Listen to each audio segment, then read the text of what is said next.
When you approach the vehicle with the key, now this has the full proximity system, so it does sense the key, but when you approach the vehicle with the key, it doesn't do anything. It doesn't, other than turn on the interior lights.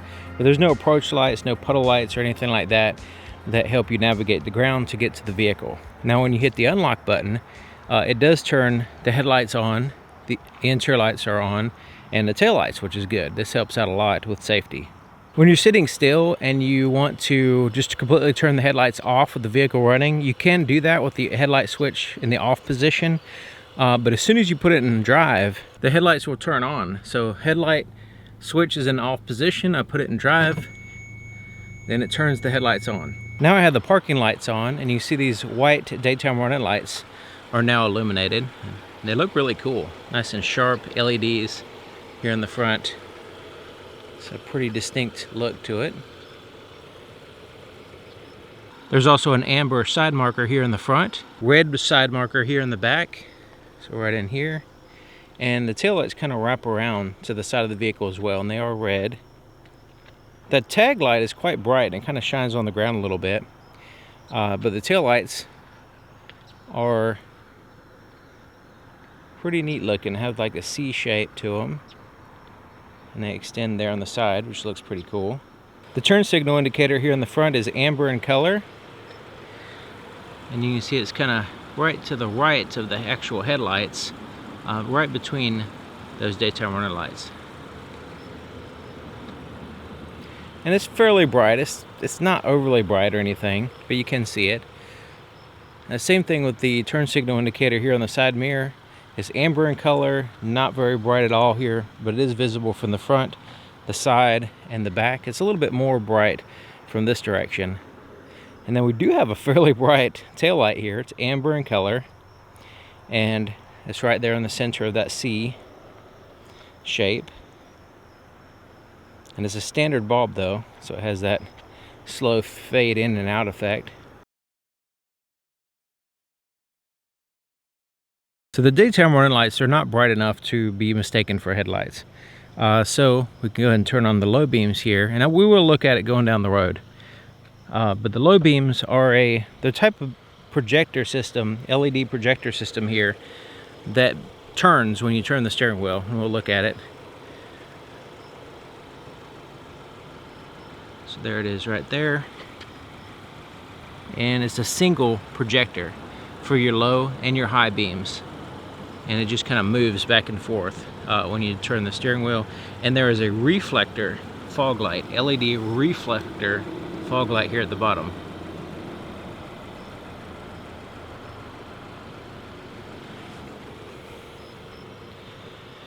Alright, now it does have a cutoff, and the cutoff is about right there, which is about 2.5 feet off the ground.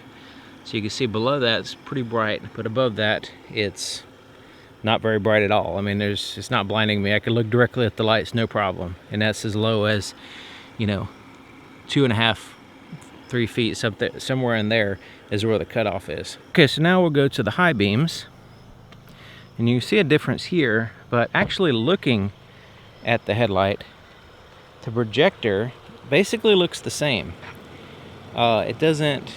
There's no like additional light that turns on.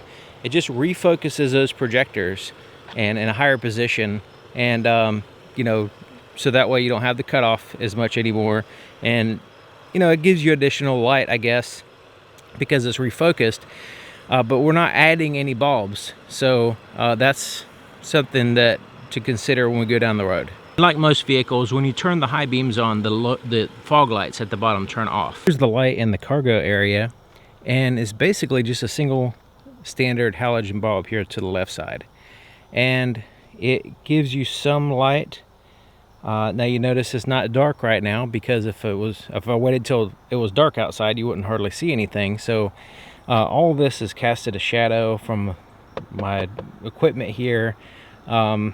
Even right below the light, there's a pocket here that you can't really see. So yeah, it's better than nothing type light, but it could be improved greatly. The inside of the back door, there's no puddle light or any kind of pocket lights, no lights in here, anything like that. The only light you'll find is this little finder light for the power window switch. The back seat is illuminated by this halogen light here in the center, and it kind of does an okay job. With black interior, it's not all that great, but you can see somewhat in here. Now it does have some backlit USB ports back here, but this whole area, the floorboard, all that is just completely dark. Same thing with the driver's door. There's no pocket lights or anything like that, no puddle lights. We do have backlit buttons here, and that's it.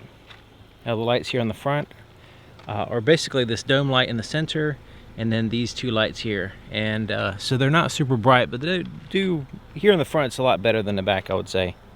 Okay, so I have the door open, interior lights are on, so you can see what it looks like in here with the interior lights on. So I'm going to shut the door, interior lights will fade out, and we're left with the backlit buttons. So it's pretty cool that the red backlit buttons here are on the door, and just one scroll wheel that's backlit illuminated here on the side to the left of the steering column.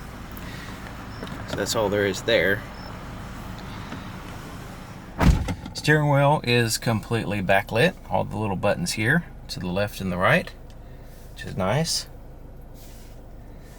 The headlight switch is not illuminated, but you know, you pretty much leave it on automatic typically anyway. Windshield wiper switch is not illuminated. Here's the gauges. Now let me adjust the brightness here so you can see the brightness levels here. There's maximum, that's super bright. That basically puts it on day mode for the screen over here, and you can adjust it all the way down or all the way up using that scroll wheel.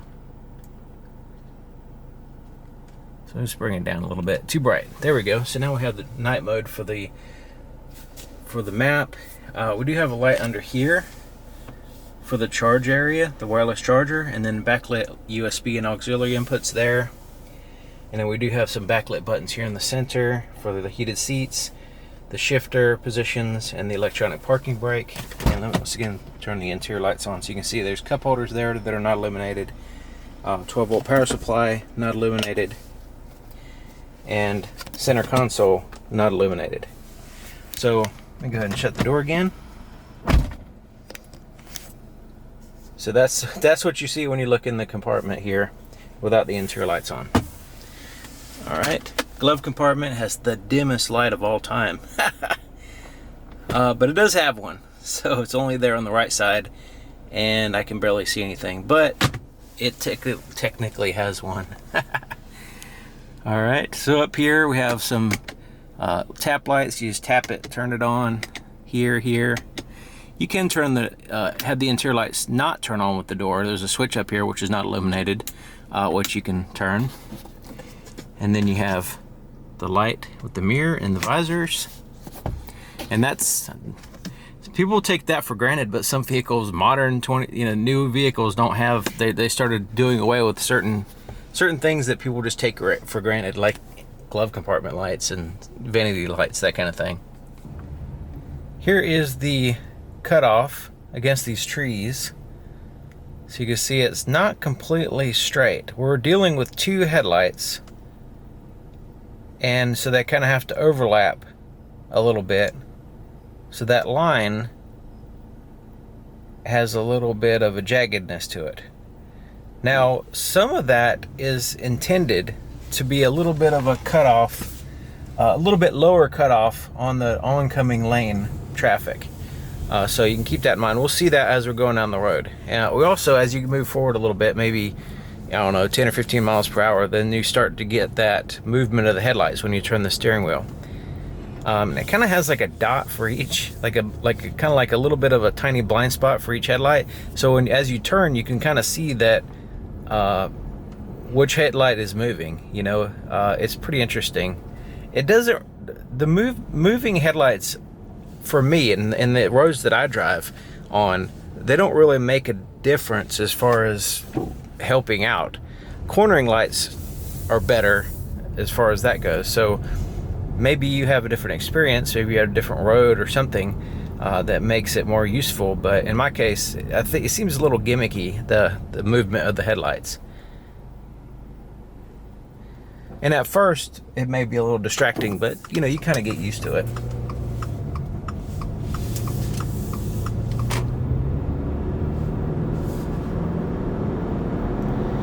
All right, so you'll see as we go down this hill, you'll see that there is a shadow on the oncoming lane, traffic lane, and this is to accommodate for going up and down hills. That cutoff is just a little bit lower, so that way you're less likely for that cutoff to lift up high enough to, you know, get in other people's eyes. So there's a little bit of a parallax to where the further away you get, the more the aim is correct. The closer, it's a little bit off, and that's part of the jaggedness of the headlights.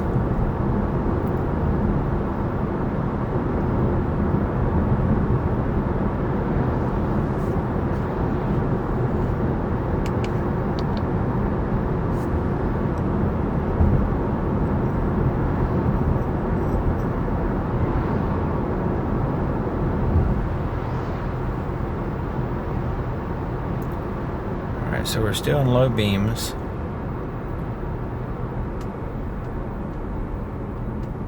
Of course, it goes to high beams for some reason. There's automatic high beams, and they just kind of work when they want to, I guess.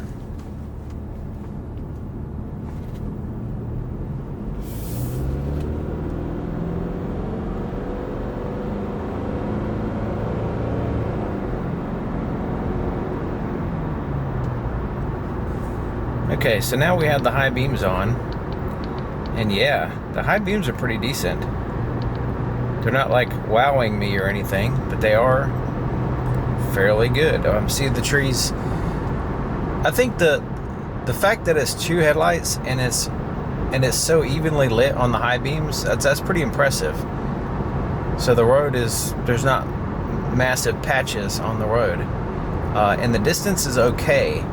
Could be a little bit better. I think the brightness could be a little bit better. Overall, the pattern's good. I think it's just the brightness could be a little bit better.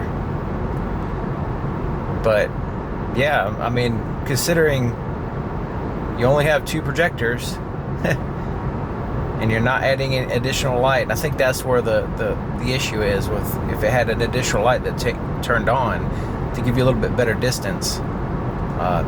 The brightness, you know, making the brightness a little bit on the high beams. The low beams is fine because you know, you're looking closer to the vehicle, but the high beams, you know, it's good to have a little bit better distance, I think.